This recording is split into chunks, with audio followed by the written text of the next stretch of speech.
right, nostalgia trappers, welcome to the program. David Parsons here. I have had my protein bar and my muscle milk. I am ready to talk about Britney Spears, which is what we're doing today with my guest KJ Shepard. Who better to talk about Britney Spears with than KJ Shepard, who brings out the bitchy gossip in me, but also always surprises me with his insights. And we know this is part of a series, I guess, on Nostalgia Trap, where we're talking about the weird relationship we all have with celebrities who are sort of the high priests or even the gods of our historical moment. And Britney is someone who, I'm not a huge Britney head, but at the same time, I think that Britney Spears has sort of haunted the pop culture landscape for my entire adult life. And the whole Free Britney thing has certainly brought a new angle to the whole enterprise. So me and KJ had a lot of fun with this conversation. I hope you enjoy it. Speaking of productive conversations, I just want to call attention to the trilogy we're putting out right now. We're putting out part 3 later this week, which will complete the trilogy on Howard Zinn. With me and Justin Rogers Cooper, we did a lot of reading and a lot of thinking about Howard Zinn, and actually these conversations went places that neither one of us really expected, especially when thinking about Zinn's life and his work in relationship to today's cultural and political moment, particularly when thinking about radical politics and the left. All of that stuff's been really, really great. And the conversation we're having with all of our subscribers on Patreon with regard to those episodes has been really fun and productive too. So if you want to be a part of that and support our program, we would really appreciate that. You can do it at patreon.com/nostalgiatrap. Get access to the whole Howard Zinn trilogy and a ton of other bonus material, including our movie clubs and everything else. Thanks so much for those that are subscribed to the program, and please enjoy this episode. Here is me and the one and only KJ Shepard talking about Britney Spears. All right, KJ, how's it going? I'm good. How are you, man? I'm good. I'm still riding the wave of a viral tweet a couple weeks ago, so that's all that is happening for me right now. But that's one of the reasons that I wanted to talk to you. Because is this your post-nut clarity then? Yeah, we had this exchange on Twitter around this tweet I had about Chris Crocker, who is now known as Kara Cunningham. All I said was that she is now a historically vindicated character for people that don't know. This is the person that's more known colloquially as the Leave Britney Alone person. For the video that was viral in 2007, defending Britney Spears against an onslaught of media and social media criticism. So we want to talk about Britney and Britney Spears as a cultural object. And I think that I feel like you and I probably have some things we can say about Britney. I wonder, I guess just to start us off, because this is Nostalgia Trap, where were you when Britney Spears broke as a star? Because I can tell you I was in college and I was listening to a lot of sad boy music like Elliott Smith and Belle and Sebastian. And Britney Spears was just not on my radar, except as someone that I knew I was supposed to kind of hate as corporate pop. But I wonder, you were a little bit younger than me, KJ. Were you in high school when Britney Spears broke as a star? And were you into all that teeny sort of boy band shit that was happening at the time? A little bit younger and definitely a little bit gayer, right? So I'm 35, which means, if I'm doing the math, that Britney broke when I was like 11 or 12. So on the precipice of pubescent understanding. And almost the audience for it, actually. Literally the audience, but I think it is kind of this trap door. I think for me, it just wasn't music that made sense to me. It just never was, right? And we'll touch upon what that means with other types of divas at some point in this conversation and the politics of that. But I think there's that thing of if you are a gay kid and you see something where you're like, ooh, Britney Spears, there's also that danger of like, how much can I like this before I get my ass whooped? Right. Right. Yeah. Yeah, it's different now, right? I mean, it's still harrowing for queer kids and trans kids and gay kids, but I feel like it's a little bit easier to, if you are, 12 or whatever, to say, oh, I like this thing that is, quote unquote girly if you're a boy, or boyish if you're a girl, or, gender non-conforming, or whatever. Right. But in the late 90s, that was a non-starter.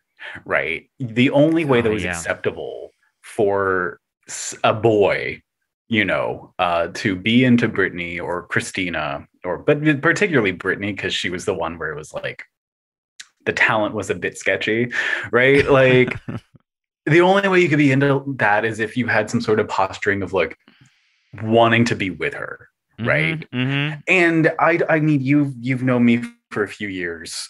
You've talked to me. Like that's just not believable if I say it, right? Like this is a lot of just like fag energy. Like there was no as much as like I comment like, yeah, daddy likes it. It's like, it's still like gay daddy, right? And so there's no planet, especially when I'm 12, that like when I'm like, I like playing the clarinet and like studying geography and like learning etymology, like it wasn't registering as anything that was believable to anyone on any planet. So it was just a non-starter.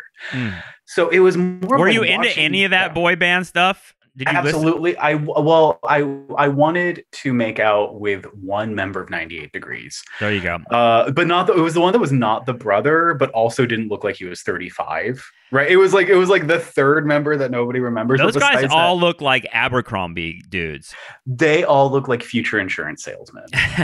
Right. Like it's funny when you bring this up because I grew up a little bit I'm a little bit older than you, and I grew up with the boy band of the moment in middle school for me in junior high.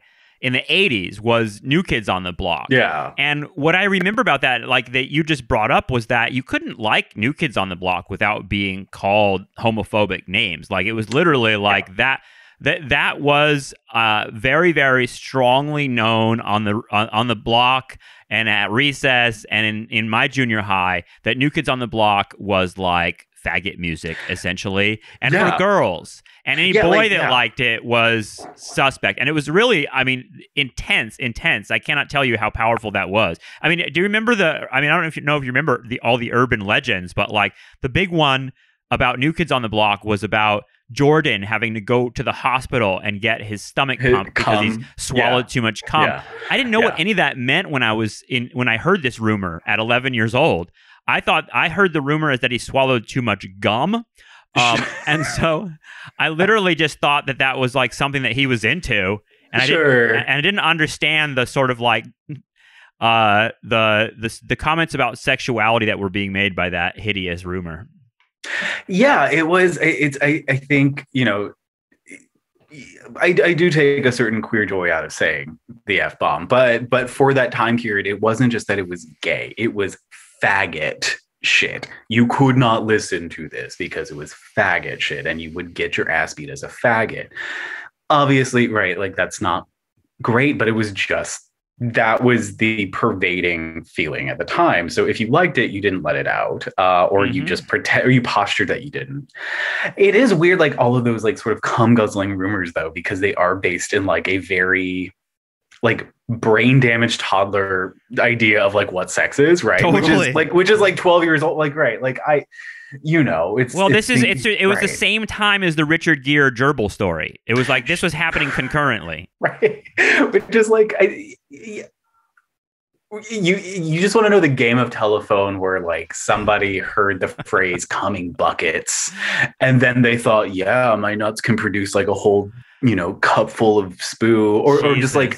Right, or like liking butt play, or something that leads to like the idea that Richard Gere is like a sadist who likes killing animals by like anal insertion and asphyxiation. Right? It's just, but that's kind of, it's part and parcel of this whole end of the millennium, the fin de siècle sort of bullshit of like having things on the surface be like multidimensional, like here's gay stuff, here's ladies, but it's also like really reinforces like, but you can't do this or else it's gay, right? If you do this, then you are definitely a gay.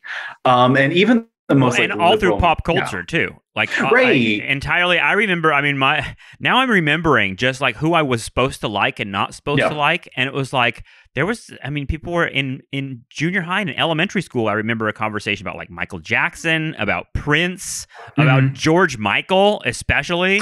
All of it was just sort of coming from a place of total ignorance from me, but like understanding that you were supposed to like or not like certain pop stars based on how feminine or masculine they were as dudes. Yeah. There was just a lot of that in the 80s and 90s. Boy George, all of it was like that. I think what I'm speaking to is just like the eyes of a child sort of encountering this stuff through MTV. It is, right? And then just like the sheer shock of so many people when they learn that like George Michael love sucking dick. Like just the sheer confusion and shock of like him. It's like, it's Elton John, dude, Elton John had to come out of the closet. Think about that. Elton John had to tell people that he was gay. This is after like he married a woman in like the 80s and some like this was after the moving picture was invented. Right. Like, I mean, right. It's right. It's a little, but I think it speaks to when you're talking about Britney and I think to diva culture in general, there is a certain kind of like interplay between like sexuality, gender, and norms, right? And there's multiple layers to it, right? There's like the sort of rules of, well, if you're a boy, you can like this. If you're a girl, you can like this. Then there's the added sort of like codification of like, well, if you're allowed to like this, whether because you're a girl or, in later years because you're a gay boy, there are rituals to your fandom, right? There are sort of like roles and regulations and ways in which you express how you are a fan of either like a pop diva or some sort of like artistic diva in general. And I think there's something distinct with like diva fandom or diva worship versus like being really into a rock band or being really into some other type of artist, right? It's not better or worse because those are all also riddled with their own sort of bullshit rules and regulations, right? You can see that with every sort of white dude with like an indie shirt at a show that's not really dancing and standing still with his one sad beer that he got at the show. Like there's rules and regulations and performativity with every sort of fandom. I feel seen. Well, girl, like look at you, right? But with like divadom, there is this kind of like diva worship. There is this kind of particularly outflowing, like a very expressive way of how you have to express that you're a fan. And I think that with Britney in like her resurgence, her renaissance, her sort of liberation from her conservatorship, there is this kind of like really expressive way of saying, oh, I like Britney Spears' music, right? In a way that you wouldn't have for other sort of like similarly talented artists, right?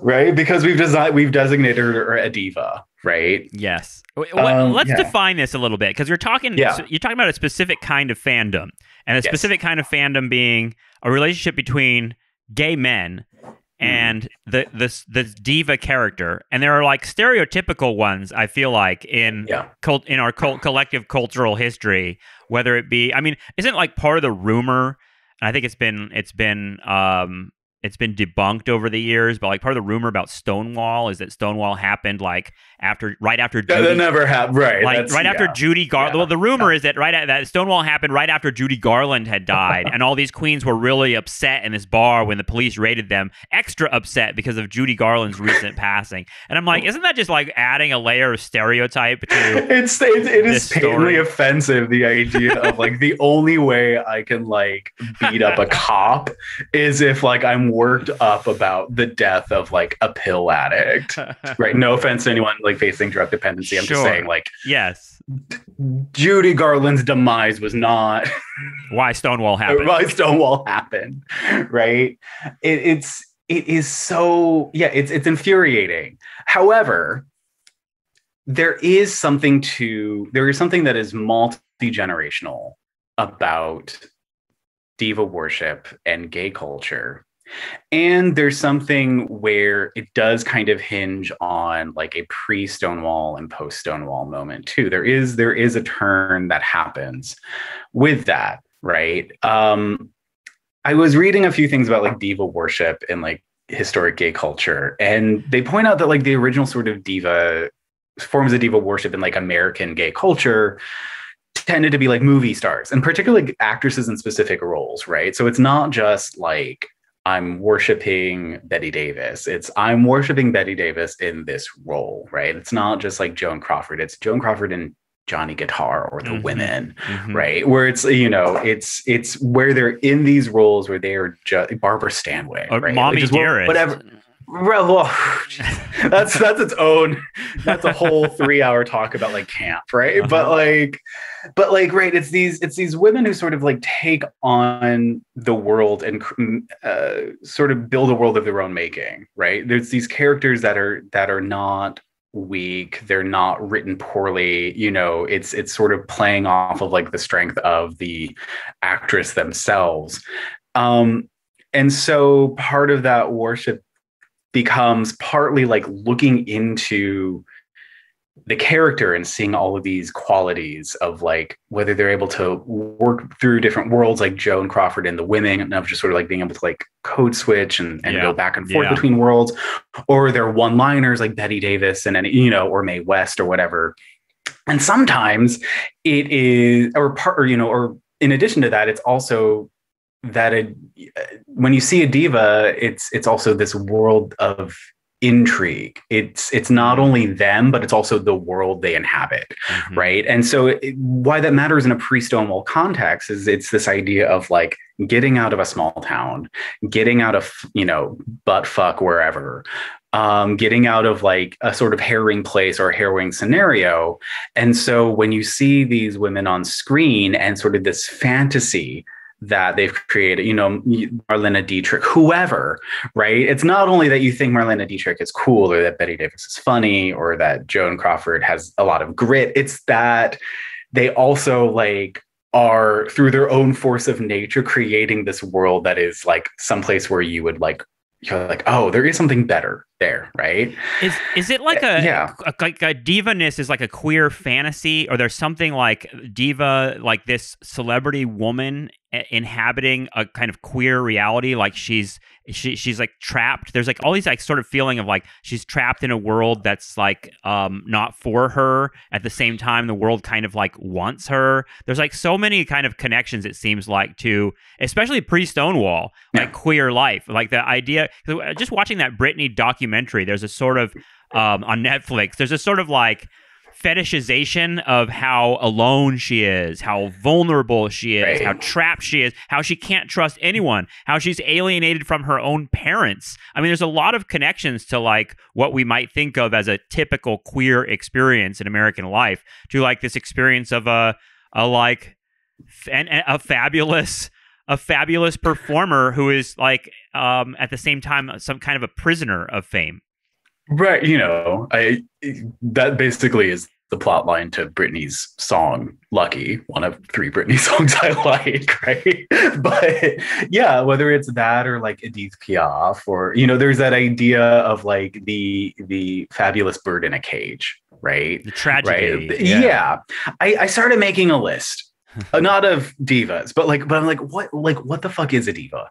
Right? Because like it is this thing of like, what are the characteristics that you can kind of draw around a lot of, because a man can be a diva too, right?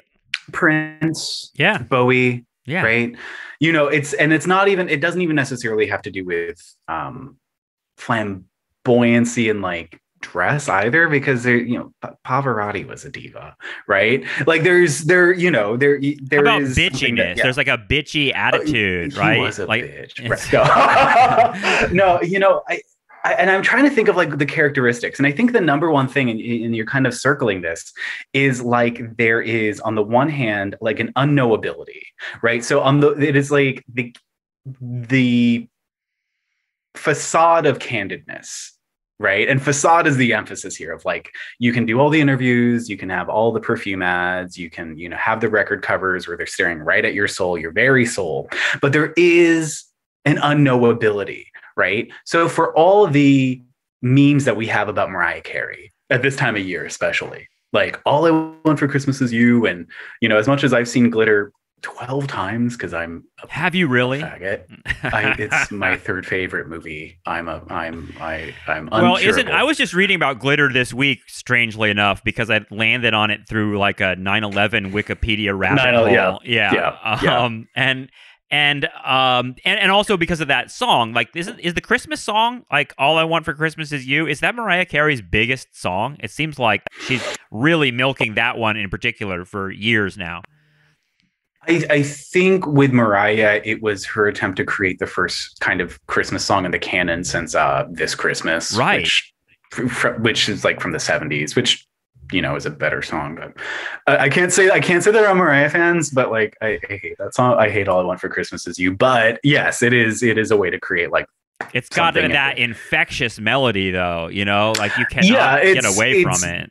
Right. It is shaking you and saying, we'll celebrate Christmas.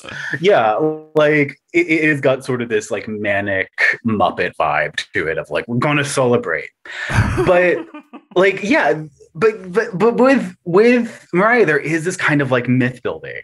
And I think that's similar with other, right. Even Glitter. So take Glitter. Oh, and I've said this to, the closest people in my life 50 times, so they know this theory.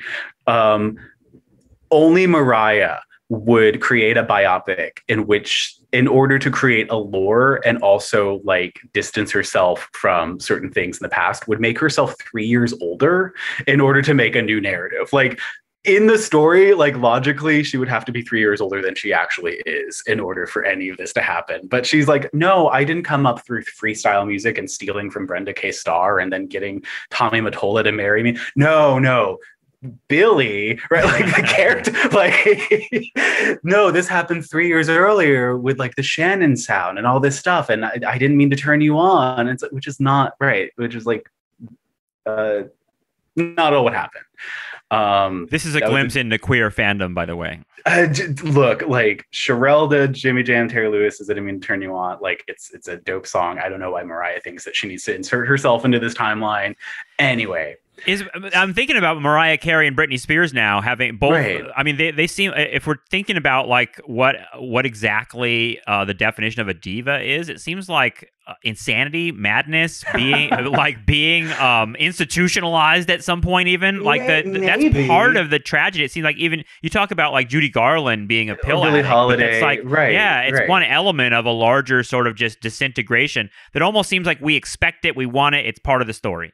Amy Winehouse, right? It's yeah. Right. But that's kind of the thing. So I think one criterion is that kind of like unknowability, right? Of like, whether that's I'm making up a new life that you're going to say, is real, or even with Britney, hey, y'all, come see Kevin and Britney Chaotic on UPN when that was a thing. But like, you actually don't know what's going on, even though that's being filmed all the time. So there's that unknowability.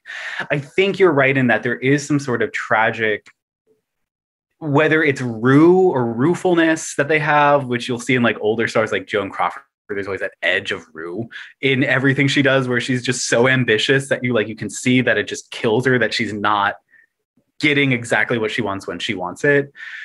Or just straight up tragedy like your Billie Holidays or Edith Piaf's, something like that. But here's a third element to this, is I think that with divadom, whether it's in their life story or whether it's in memory, there is something that like, there's a celebration of like survival and a celebration of perseverance, right? So whether it is that Britney gets out of her like in real life, Britney gets out of her conservatorship, she after 13 years, like there's a survival aspect of that, right? We want to root for these people, I'm hearing the Destiny's Child song in my head, a Survivor that is just such a iconic anthem of exactly what you're talking about. Right. Or even if it's somebody that like doesn't survive, right? There's this idea of like there's a survivorship in their memory enduring, right? So like Whitney Houston overdosing. I think we'd say overdose, like spoiler alert, right? Yeah, right. But like, I don't remember. It happened a decade ago, I think. Right. Well, I don't remember the details, right? But she dies, and it's related to like issues with dependency. Yep. However, the idea that like her memory is just eternal, it doesn't go away, so she survives in that. Same thing with like Amy Winehouse, of like, you know, dependency issues kind of getting the best of her. You know, the idea that like you can still go online and like sort of celebrate, like pull up any one of 1,000 clips where, you know, she's singing anyone out of the water. Like it's that kind of thing. Even someone who's very milquetoast, like Adele, right? This very like, is Adele a diva? It seems like it. I think so, especially now that she's divorced, right? There's this criteria of like, you know, sort of mythic beginnings of she's just like a Cockney speaking girl who then becomes this sort of superstar, loses the weight, goes blonde, like, you know, glams up, right? Like the whole sort of mythos of that. There's this sort of distancing because we don't actually quite know who she is. There's this survival aspect of like, it seems like she's always having, you know, like big love and then falling out of it, right? So her divorce, that's all part of her latest album. And her albums are like marked at her age. There's almost like we're being drawn into this sort of continuing saga. Right. Much like maybe the only straight male diva Harry Connick Jr. started doing in the late 80s with his albums, right? Like, that's interesting. Harry Connick, only straight male diva. That's a joke. He's not a diva. But he did. I mean, she stole that from him. I think we could probably say he has diva elements. I mean, he is hot. I'm very basic. Like that's one of my basic, like, he's hot. But then we get to like the other sort of thing too, which is like that there has to be an agreed or at least a rabid defense of someone's talent, right? And I think both of those clauses are important. Like there's either something where, you know, philosophy aside, there is an objectively understood thing saying this person is talented, or there is a rabid defense of this woman artist's talent. As you know, and so within each category, right? Like I think most people are going to say, like, yes, Adele can sing well, right? There's the objective list. Whitney sings well. Mariah sings well. Like all of these Evas. Aretha Franklin sang well.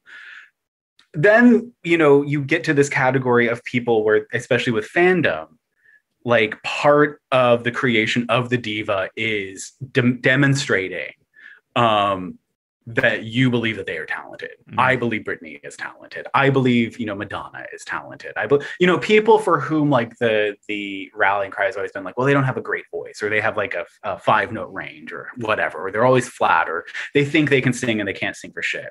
Like part of, it's like the people that really, the true believers about Hillary, you know, they really deeply have to believe that she's I swear to God, I will detonate the vest if you say diva and Hillary in the same sentence ever again. Well, you know, I mean, there's, to me, like the interesting thing about the diva phenomenon is its crossover into politics, honestly. And I did not want to bring up Hillary because I want to talk about her, but more just because I think that this stuff is operative. I feel like in the way people talk about Kristen Sinema or Bernie Sanders or whatever. There's sort of like I don't know. There are certain kind of projected expectations of these types of things that are totally present in the whole diva phenomenon.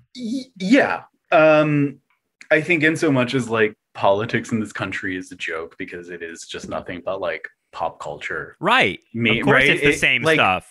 Of course. Yeah. It's literally the same shit in so much as especially politicians then try to replicate that in creating a kind of cult of personality, right? And so, and also just doing things that are just like the equivalent of, I don't know, like Patti LuPone just walking on stage and doing like a brava hand, like right, like the equivalent of the gesture to just get applause. But even the other way of like Free Britney becoming like a hashtag, and then like people like demonstrating in the streets, and like there's a sort of a politics of being pro Britney Spears and anti-conservatorship. It's a mind fuck. It's all the same world. Right. There gets to be something really bizarre because I won't reveal all my true thoughts on here because I will be litanied if I say them about Britney. But but there was a moment this year where like it was, and this is a tired word, but there was a performativity to it, right? Of like you, much like in politics, how we now often perform, here is the slogan, here is the hashtag, here is my meme, here is me sharing the meme and saying, I'm good person because I'm photo of me with this, and here's a hashtag. And so also be good person by doing this without anything really happening, right? And also politicians knowing that nothing really happens. When you all those like Facebook photos with the flag, some flag over it, and it says "I stand with blank," whatever it might be. I stand with queer Albanians, committed to like saving the whales or whatever. That's a long hashtag. It's they are very committed. But the weird thing is that like that's also how like Free Britney became, right? Is that like what does Free Britney mean to people, right? And it's sort of like when you look at these hashtags of, it might as well have been the resistance. What does Free Britney mean, right? It becomes this place in which you can put all your receptacles about how you feel about pop culture, how you feel about gender and mental health, how you feel about just like abuse and how there's different kinds of abuse. It could also just be a way for you to like signal, even if you don't know the ins and outs of it, that you are not a shithead, right? And so there's those meta levels of why do you say this, right? And I think, if you've ever had to do stuff with young people, right, some of them will fervently believe in it, and some of them are like, well, I don't want to seem like I'm an asshole, so I'm just going to say this as well. Even if you press them on it, they will then kind of like say, oh, I don't fucking know what this means, or like I don't care, or I was just saying this to get laid, or whatever, right? There's multiple reasons people like come under a specific frame, and for better or worse, I think that was what happened with Free Britney, right? Like I think we can all agree that there's something heinous in like saying that a person basically has to like live without receiving the rights of like a person, right? Of just like you were what happened to her is fucking crazy. And I mean, there's two layers of it for me to the documentary, which is focuses almost entirely on the conservatorship, and that it's just like the idea that it's what happened to her is insane. And it's like, it's sort of like almost like an extra step to the whole thing we already know about certain celebrities, that they sort of get into an enclosed world where they can't trust anyone. And this is like a legal part of that. There's that part of it. And then there's just like the way the documentary approaches it, which is like, it's almost like it's got the same tone as if they're talking about, like child slavery and sex trafficking and all this sorts of like sensational stuff. They're kind of drawing you into this politics and this celebrity politics. It's really weird, dude. It's just it's strange that like during the middle of like the pandemic and total chaos on Earth, Free Britney becomes this huge like it became movement. The thing that we decided, we were all gonna like, we're all gonna say this and do this and will this into happening, right? I don't mean to be judgmental. I wonder about the people that get involved in this stuff, because I grew up in LA and around LA, and like when Michael Jackson was on trial, and you remember when Michael Jackson like stood up on the limo, and he's like, there's like 1,000 people there that all have like these signs and T-shirts, and I'm always like, because I'm from Southern California and like in the orbit of LA, I'm used to that sort of like insane crowd. But I'm also like, where the fuck do these people come from? It's wacky, and I keep thinking, right? I think what we're circling around is that there's multiple levels of like, A, what happened to Britney's fucked up. B, there are politics surrounding like support for Britney that have nothing to do with Britney Spears. There you go. Yeah. See, they're tied into like the state of the world of politics, of feeling like, well, if I just chant for this can happen. And in a moment where, and this is where I guess we kick it into like full nostalgia trap gear. In a moment where like nothing works, right? Like you have the most feckless government that anyone can think of, that you literally have Chuck Schumer making, like, capitalizing on the Spotify Wrapped meme, that everyone was sharing because it's the beginning of, December, and saying, and sort of making a, Biden cancel student loans sort of meme based off of that, God. Knowing that it is fully like the most feckless game of clap your hands for Tinkerbell if you want her to live ever, right? Because, the writing's been on the wall. Nothing's going to happen. They only extended it one extra month so that they could say they technically did more than the Trump administration with student debt, because it would be like 11 months versus 10 in terms of forbearance. This is the meme idea that like Biden could. Right. Did you know that Biden could cancel with a student stroke debt? of a pen? Yeah, God, well, bitch. Of course he knew, and of course you knew, and of course we all knew. But he's not gonna fucking do it, bitch. What is the point of saying shit like that? Because it's just like Biden could end the U.S. military with the stroke of a pen. Did you know that? But he won't do it. And you're Biden like, could have regular bowel movements if he took probiotics. Right. But he's, but I don't know what this fucking capsule habit is. The thing is, it is this sort of like weird mutation of Just Vote. Right. It is like the wishful thinking, the secreting, like next level of Just Vote, of like, totally. Okay, well, yeah. I did the vote. Right. I showed up, and whether willingly or unwillingly, I pushed the button and I did it because I was convinced that this was either the better choice or the less bad choice.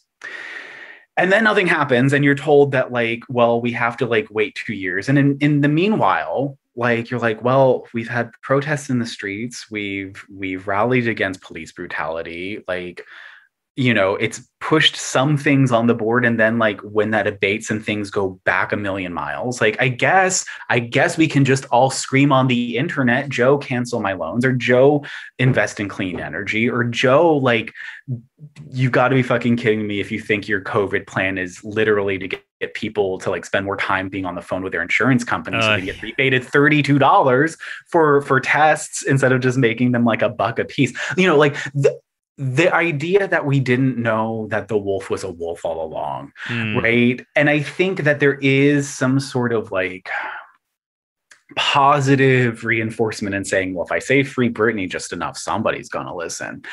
Maybe it's a victory that feels easier, it also feels winnable in some way. Yeah, like the free Britney seemed at some point. It was weird because it's like watching it. It is like a sort of hybrid pop culture political moment, because I'm seeing it on the same social media channels that I see the Kamala Harris shit. I'm seeing free Britney, and it's kind of like and the documentary, like I said, explains it in a very, very, very serious tone that this this conservatorship is not just about celebrity. It's about like sort of like the legal system. It does feel like maybe people were looking to participate in something that had like, I mean, there's some sort of sociality to participating in a movement and feeling like you're part of something. And it's hard, especially when in American culture, like, people feel divorced from the horror that is happening to them, not at the federal level, but like at the state level. I live in Texas, right?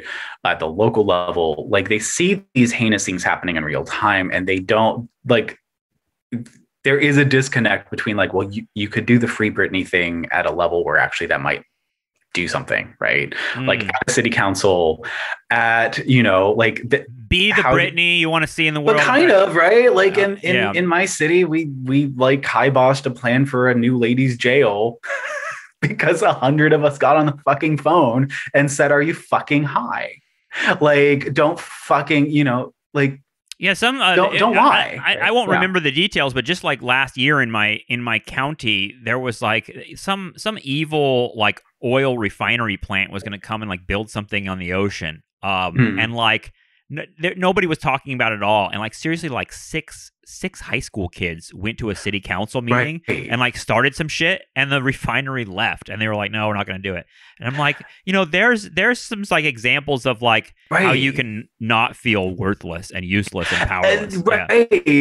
That's exactly, man. Like, so like as much as I want to be cynical about the Free Britney thing, because it is really easy to be like, gosh, people on the internet these days, like it's so easy. But like that little tiny part of me that keeps from like driving a bus into a brick wall, like takes the lesson of like, well, if you realize you could do this, like you can go to a city council meeting, you can go to a school board meeting, you can like show up to these things where for lack of better terms, the bad guys know what they're doing at those levels, and they're trying to get away with shit even more and more at those levels, in terms of just like harassment, anti-homeless stuff, racist shit, like anti-trans shit. Like they're doing that in real time. And if you realize that all it took was just the same sort of like mechanics that you did to like, email and, whomever, or like spread, some meme, you really could actually do stuff. Right? Well, the right knows that. I mean, the right loves to go to school board meetings and fuck shit up, and they actually get what they want from that. Right. It is. They've known that for decades, and they know that it's easy to like make those changes happen and then have it down on paper before, because it's easier to undo. It's easier to make, paper over stuff and like just make new rules than it is to undo shit. Right. So what can the DSA learn from Free Britney is what we're asking. I mean, legit though is like, yeah, stop living in like the fantasy of national politics. Like that's interesting. You live in a community, you live in a city, like start there. Right. Whether that's mutual aid, whether that's working with organizations that like actually do things for people on the ground, whether that is like listening to fucking people, listening to how they air their grievances, how they are suffering, how they are like navigating the fucking world that they are living in. Start there. Right. Like I think we're moving. Yeah. I think people are moving in that direction. I think we're just in the post Bernie moment where people are sort of figuring out that exists. I think that happens a lot, and maybe out of the 60s and 70s. That speaking of nostalgia trap material, it feels like that happened then too, right? Like there was a localism that followed the big national explosions of the 60s from the left. There was a localism that actually produced a lot of substantive results throughout the 1970s, like feminism, for example, which is like gets a lot of attention from like Betty Friedan writing a book in 1963. The big gains from feminism don't happen until like the mid to late 70s. That's when you get like no fault divorce laws and women can get checking accounts, marital rape laws, all the like big, and that's all a lot of it's happening at like a local and state level. So I mean, we're going to see that again because the Supreme Court's going to overturn Roe versus Wade any moment right now, and we're going to have state by state battles about abortion that I think will be a kind of like forcing people to think exactly like what you're saying, KJ, which is like we need to like look at where we can win and be really local about it. Yeah, I just think if there's anything that's inspirational about divadom, right, it is imagining. Bring it back to Britney, right, girl. Yeah, keep it profesh, right? Like it is that. There is an inspiration, right? What is the other criteria of divadom? Divas are talented. Divas have some sort of tragedy, but divas are survivors, right? And so the lesson you learn in divas being survivors is that like there is something you can do, even if it feels like it's too late. There is something that you've or like that you've hit bottom, or that something is too far gone. There is always something you can do. That seems like an actually important when you're talking about that queer fandom thing, because it seems like that the diva is, for better or worse, a figure of like inspiration. You know what I mean? And like seeing like, this is a person that's I'm a queer person. I'm facing adversity. Here is a diva that faces similar types of adversity at a level I could never imagine, and she's a survivor. And so there's something like, I don't know, there's something inspiring about that figure. It seems pretty straightforward in that sense, that people would want to sort of embrace a figure that perseveres, and as sort of a, I don't know, to give themselves hope in their own lives, if that makes sense. Yeah, I mean, and it's not just like a U.S. phenomenon, right? So like the idea of like the diva as like this inspirational, like socially inspirational, even politically inspirational sort of figure is like international, right? So you have like Brenda Fassie in South Africa, who is called like the Madonna of the townships, right? And so like being really inspirational in like that end of apartheid era, the beginning of the HIV pandemic in South Africa. You have like Kulthum being this like figure in Egypt and like really just sort of like galvanizing people and sort of like celebrating Egyptian culture and having people sort of see themselves in celebrating Egyptianness. Like it is something that like the world over has historically been something that people have used, right? To like bigger purposes than just cultural entertainment, even though cultural entertainment is itself a perfectly good purpose, right? There's something dark as fuck about it too, though, because they're kind of like consuming this person. I guess that's what we see when we see the actual life of Britney Spears. I'm like, fuck, man, she's like living in hell. Yeah. I think part of that goes to the tragic thing of that. I think part of that also goes into like the distancing effect. You can see that in different ways. It's Tina Turner living on her mysterious chateau in Switzerland and being like, I'm done touring, I'll be here. Right. Like, like that sort of distancing effect of like, I've done it all. I'm good. It's Cher kind of rising from the ashes in her constant farewell tours. Right. And just this kind of like, talk about like someone with 9 lives just kind of reappearing, being like, well, I'm back this time. Barbara Streisand does the same thing, like four decades of goodbye tours. Right. It's even ABBA, not that they're divas per se, but it's that idea of like, oh, we're back in hologram form and you can come see us someday as holograms, as we kind of do our uncanny valley English, right? As most Swedes do. So yeah, I think. And I guess that's where I kind of... You're canceled in Sweden now, by the way.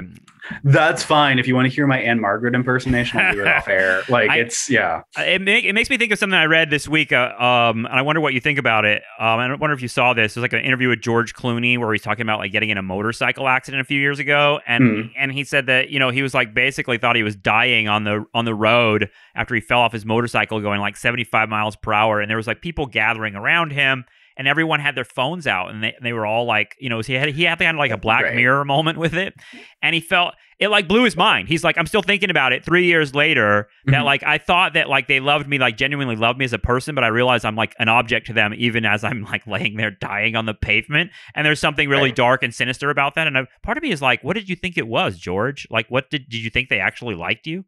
Like there's something, it seems like there's something about celebrities that like once they become celebrities, they're like fucking shocked by how shallow the love is, or like what like it's how sort of like evil the love is.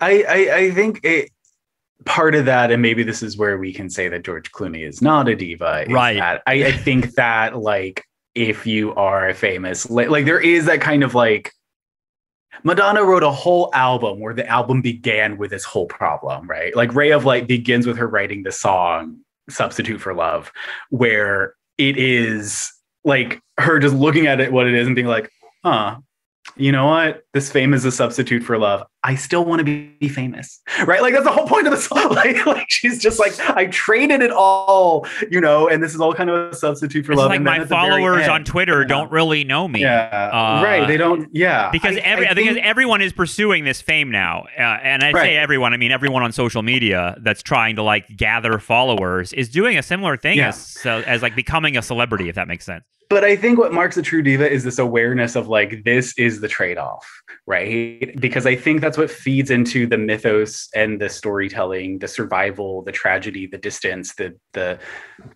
all of those elements that we talked about. Like, I think that a diva knows what she is getting into versus like celebrity or people who are celebrity aspirants where they are shocked. And part of the shock of fame in that case, right? And that's more of, I would dare say, like, the prototypical, stereotypical like indie rock story or guy actor story of like, I didn't know that I couldn't date when I was famous. Like there is. It's really weird to like diva people always knows the Faustian bargain. It's right? weird that people that get really famous, like the ones that are like just actor types, the ones that tend to be the type of people that are like, oh, I got into it for the work and the art of it, But then they become super famous and they have like tons of houses and cars and $1 billion, and they're like, oh, there's this cost of fame, and I never really considered considered it. I never really pursued fame. It's like, how could you not have pursued it though? You did all those movies. Right, like, right. And I think the difference is someone like Madonna, someone like Mariah, some of the divas, and a diva knows what they are getting into. Right. And so I'm a slave for you. Right. Well, there's the cleverness, the cunning, right? Like there's the wherewithal to know that, right? Yeah. So even if, you know, people made fun of Britney and you know, questioned her sort of capabilities, she also, you know, I think there was a self-awareness of like, I am a performer, I'm not delusional, right? And I think to give her agency is to say like, you know, Britney knows that she's not delusional, right?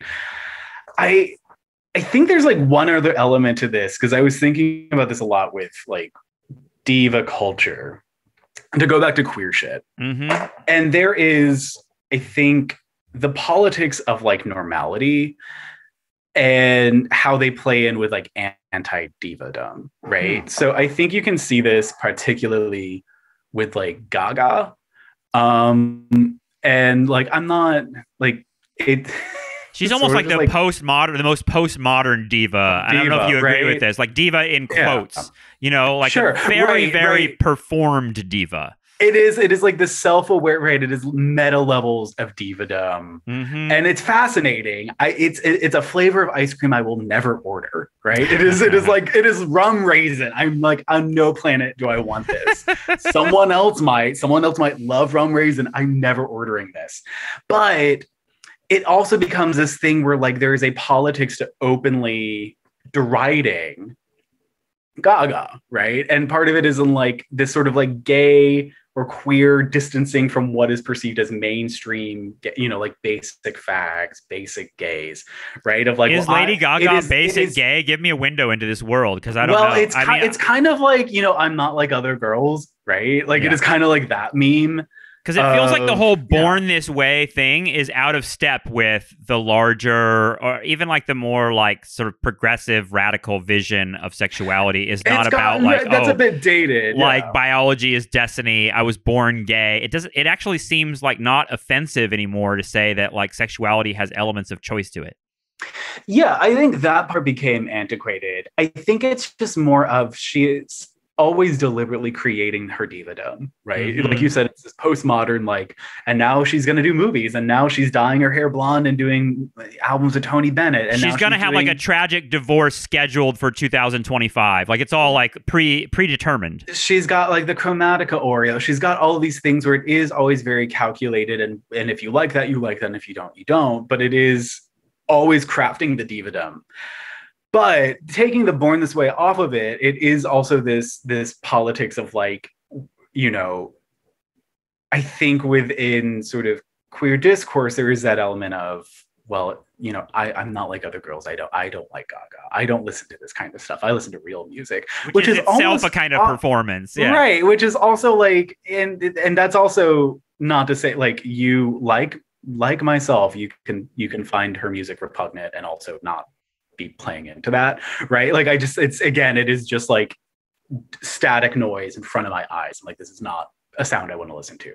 But there is a difference between like not my bag and this bores me to tears and like I'm not like other girls. I don't listen to that stuff. I'm really tied up with identity. Yeah. And it's also tied up into like, and part of it is I think it goes into two trains. Part of it is like the cooler than cool, but I also think a lot of it is actually like the Buttigieg politics of normalcy, right? So it's not, You're talking about Mayor Pete. Yeah, because I know a lot of fucking leftists and cool people and radical homos who like listen to Gaga and Celine Dion and like listen to basic ass diva bitch shit, right? Celine Dion is a basic diva, isn't she? I love the idea of Celine Dion so much because I would think Celine Dion and Reba McEntire too, right? I think you've seen my constant Reba posts. Like I have this ongoing thing on my Instagram where I pretend that she's trying to kill me and she's like haunting me in my dreams. But yeah, Reba's also another like really fascinating like diva where it doesn't quite make sense. The gays love her. There's nothing about it that like really adds up. Does Like, Reba know that the gays love her? Like, it seems like I think country Reba, music is a different I think Reba proposition. cashes her check and is like, "Thanks so much for the sale," right? Like in that husky Oklahoma accent, she's like, "Well, thanks." Like I don't think she cares as much as like she's selling some tickets. I think she's fine either way. But yeah, I think with Divadom, whether it's Gaga, whether it's like Madonna back, towards the turn of the century in the 90s, when people were playing those politics games with Madonna, because I think people forget how fucking culturally central she was to culture, mainstream culture, gay culture. There's always this element of like, it's not just you seeing yourself in her. There's always the added discourse and dialectic and antagonism of like, well, what if you don't see yourself in her? Like, what if, do you position yourself as against a diva, as against that culture, as something where it's like not for you as a matter of taste, as not for you as a matter of like what that represents politically, as a shorthand for like certain types of politics, the stereotype of like, well, basic HRC, Hillary voter gaze, like this kind of stuff, right? Whether that's true or not, I think it's pretty evident that a lot of people believe that that's true. Right? Yeah, and so they like I'm not supposed to right? like this, and if I do like this, it like does this make me gay to like this, or does this make me gay? Does this make me basic? Does this make me a conservative to like this? Like if I like Toby, I like. Oh my god, I like the Toby Keith song. I'll keep it secret because I don't want people to think I'm no. That definitely makes you gay. That's only for down low husbands. Right? I bring up this movie Swingers from 1996 all the time. There's a line in that they would never put this line in there now, but there's a line where Jon Favreau says, "I kind of liked the Judy Garland girl. Does that make me some kind of fag?" And and when I was young, I thought, I mean, it totally was one of those little moments in a movie that I stuck with me because it was like, oh, is that something I'm supposed to know? Is it something like I'm supposed to know that if I like that I'm into Wizard of Oz and I really like that, then that tells me I'm gay. Like it's almost like a signpost on the way to knowing something else. Like liking Wizard of Oz is a clue to your sexuality that you don't know about. That it's really interesting. Like in other words, you're going to get to know your sexuality through the pop culture you're attracted to. Like don't they say that about kids? Like parents will be like, oh, my son, he's 5 years old. He's really into Judy Garland. Like I know he's gay, right? Like and the dad is upset because he knows that his son is into this particular. It doesn't have to be Judy Garland. It could be a million things. I mean, New Kids on the Block, right? Could be. Yeah, my 10-year-old son is into Britney Spears all the time. It must mean he's gay, right? Right. Like, it's weird because on the one hand, when I was like 5, like I was obsessed with En Vogue and the first Mariah Carey album. And I know what I would be thinking if I were your dad. Right. And so there's all but I'm gonna sidestep like a really brave of me to sidestep a real pervy line here. But all right. There's that. Thank you for your service. Yeah. But like there's that element, and then there's of like, what does this signify? And then there's also, what am I afraid it signifies? Yeah. Right. Like, I'm afraid I like this. I don't like that I like this. Because, and I think what this gets to is the realization, even if we don't want to put words on it, and whether you're part of the left or not, but like the realization that like, unlike morons with other shows on the internet, unlike Twitter morons, that it's not epiphenomenal. Right? There's something distinct about culture. There's something distinct about art, that it is not just merely and can be solely reduced to like a matter of economic, right? It's not that kind of shithead, I read this Marx going club. Like, it's not that, right? And so what it's stirring within us, like whether you want to say psychoanalytically, whether it's something that is just sort of beyond sort of like that basic bitch structure, is like, it is tapping into something where we realize it's not epiphenomenal, right? It's not just that it's everywhere. It's signifying sociality. It's signifying art. It's signifying like what pleases us sonically, what pleases us sensually, what pleases us, beyond words, right? Beyond just the discourse that we can spit out that's sensible. And because we know that deep down, that also just triggers those sort of like emotive responses of either like adoration or fear or And you repulsion. can't control that. That's what's scary about it, is like you feel like you want to control your taste. Yeah. Like I'm like, I want to just like good indie rock, you know, but then I find stuff that's like out of that category that the good indie rock guy isn't supposed to listen to that I like. What do I do with that? You know? Are you having a soft buy moment? No. Well, it's funny that you bring that up, because our last exchange, KJ, was about what Lala's in Austin, which stole my idea. I've been obsessed with this idea of like a bar that's Christmas themed, 365 days a year. Every night at midnight, we do the Auld Lang Syne New Year's. There's Christmas-themed cocktails. Music, of course. Music would be the number one thing for me. And I imagine at Lala's, it's all Christmas music. I think you actually one-up them on that. Well, this is why I bring it up, because this is what you're making me think when you're talking about this. This phenomenon is sort of like Christmas music is a good example for me, because I love Christmas music. I like respond to it. It gets stuck in my head. I whistle Christmas tunes. It's something about like melody. I'm really drawn to like certain kinds of sentimental melody.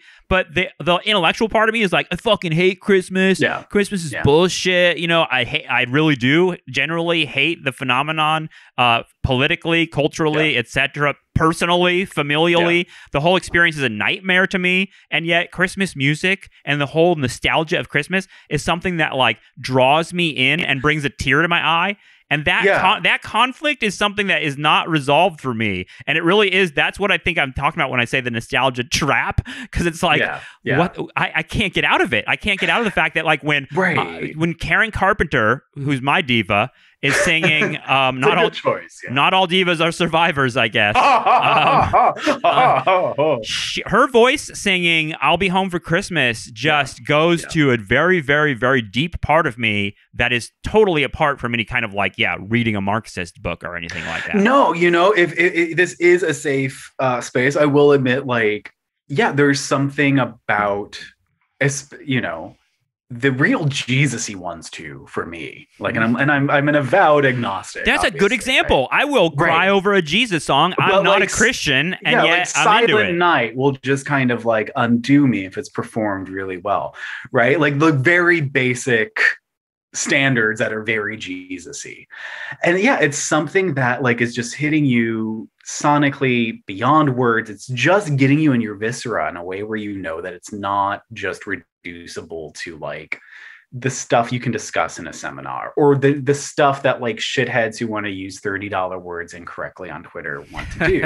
And I think that that's the power of divadom, right? Is that it taps into that, especially with Christmas music. You know, you're going to have people who can like anchor themselves in that stuff that's almost like primeval is the wrong word, but no, like I was going to think that though. I was thinking primitive was because it really feels like honestly, this feels like stuff that came with me before I was born, if that makes sense. Yeah, you know, I don't want to get too partly epigenetic, too new age here, but I feel like I carried this with me. It taps into a very ancient sense. That's why that Mariah Carey song, if you combine the divaness with the Christmas shit, you've got like a fucking nuclear bomb, because it hits like so many levels.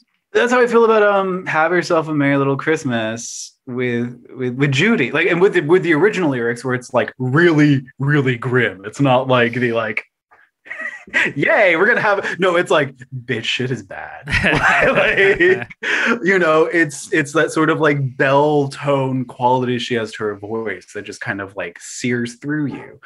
So I don't you know, that might make you gay a little, but I think that's fine, you know. I think that's okay. I think that we live in a time where we don't have to judge those sorts of things. I don't know if you saw this fucking I know we got to wrap it up, but I wanted to bring this up to you because there was like a Zoomer civil war happening on social media over RuPaul's Drag Race. Like, speaking of divas, like announcing that there's like a straight, like cisgender, drag queen on the show. Yeah. And the comments underneath really are a Zoomer civil war of people like expressing the most virulently extreme attitudes about this. It's insane. What's patently insane about it and patently absurd about it too is that like And RuPaul knows this because she was there at the Pyramid Club in the 80s and 90s. There were straight guy club kids who did drag with their girlfriends and and they were documenting, like, this is not just like hearsay. It's like, oh, here's the documentary, right? Like, fuck, man, I'm not in that world, and even I know that. Like, right. I guess it's just all a bit of a yawn, isn't it? I will leave with one point, because this is actually useful. Please. As a factlet, is that we were recording this the day after Britney's 40th birthday. Wow. Britney Spears is 40 years old. That's a new era. That itself is like a milestone in a diva's life, really. Right. What does it mean when, like, for, not to be too pejorative, but when a pop tartlet is now middle age? Like, what does it mean in terms of, like, generational approaches of self, right? I'm a millennial. I don't know which, if you're like a late Xer or I'm on the cusp. A millennial. I don't think I'd identify really with either. I feel like I actually identify with both. I'll say that. The soft bisexual answer. I was born in 1978, so I have no strong generational identity. Right. So she's about but it's like that kind of reckoning of, like, on your end, it's like, well, she's about your age and now she's in her 40s. For me, it's sort of this thing of, like, she felt like a peer in some way. And for me, I was like, oh, she seemed like like she was almost not a girl, not yet a woman, but like a grown, she was grown. And when she was starting out, or she was about to be grown. So it was like always that kind of, like, not that I relate her to this way, but like older sister relationality. I think a lot of millennials had to her. And now, what does that mean when if she was a townie like the rest of us, like struggling to make a mortgage payment or make rent, or, in the middle of a career, like 10 years into some place where it kind of sucks and she's making $12.50 an hour. What does that mean, right? Like, what does that mean when, Britney Spears is 40, and not as a knock of age, but in terms of, like, generations understanding themselves culturally, socially, on the one hand, like, in their prime, but on the other hand, feeling like out of touch. Yeah. Like, and I think that's that weird discord with divadom that we now face now, right? Yeah. It's like, we don't really like seeing, we still don't like seeing women age. right. And Amber, right? And in Britney's case, where she goes now, because, like, part of the mythology about her is that she doesn't want to perform. Like, she doesn't like performing. Like, the conservatorship and the, like, free Britney seem to be like, free her from her father, free her from his legal bonds. But what does it mean when you get what you wanted, which is a free Britney? But and it's what also, if Britney wants to stay home, right? Right. Yeah, exactly. The free Britney is also free her from the shackles of celebrity, free her from performing, free her from having to be Britney. And that's something that seems like a new wrinkle in this, because it seems like part of her has expressed the desire to, like, literally, like, retire with her normie husband and go have kids. My favorite thing is that all of her husbands are, like, cute beefy boys. Like, it's just like, she just has this, she always picks, like, in the most again, this is my Harry Connick level of, like, basic dumb sort of like, oh, you're cute sort of thing. But Britney, that's part of there's something, I think it's kind of honestly key to her success, is she does come across as kind of this, like, normal, like, not terribly, like, notably intelligent person. Like, I don't want to be shitty to her, but, like, her southernness never went away. Like, I don't know, she's if, like a girl that I grew up with who lived in, like, the town over that was more like hick than, like, Miami, right? Like, she seems like a girl from Davie, Florida, and she still has that. Like, Michael Jordan, I just watched that Last Dance documentary, and Jordan, like, when Michael Jordan first broke as a basketball player in the 80s, he sounded like deep Southern, foghorn leghorn, right? That like, very Carolina accent. Yeah, he doesn't sound like that at all anymore. Like, he's like Chicago, like, that's his sort of style. And Britney still seems like she's got, like, that Southern, right? Like, you could honestly believe that, like, within 6 months, she is like, I've found what's made me happy, and it's working at Joann's. And that's not a knock against her. It's just, but it is that thing of, like, what happens? You mean Joann Fabric? Is that what you're talking about? Yes. Yeah. Right. Or, like, I'm working Fashion bug. I'm working at, like, the breakfast place, right? Sure. I'm working at wherever. She seems like that type of person. Despite her divaness, she does seem like a down to earth. In a way, it's like letting the genie go, right? And that's a diva is a bit of a genie. So what happens when you say, okay, Jeannie, Yeah. right? What does that mean? What does that mean for us? Well, I think we're gonna find out. We'll check back. We'll check back in 20 years, KJ, and how Brittany's doing. We'll do a sick when she turns 60. Jesus Christ. Thank you, dude. This was really fun. Yeah, of course, man. Okay, I think that's going to be it for us today. I want to thank KJ Shepard for coming on and talking Britney and divas and RuPaul and all that fun stuff. I had a great time in this conversation, and as usual, it went places that always surprise me. So thanks, KJ. Thanks, everyone else, for listening to the program and supporting the program. Speaking of that, you can do that at patreon.com/nostalgiatrap. Get access to all our bonus episodes and do the good deed of supporting independent left media. Thanks so much. We'll talk to you soon. Bye-bye.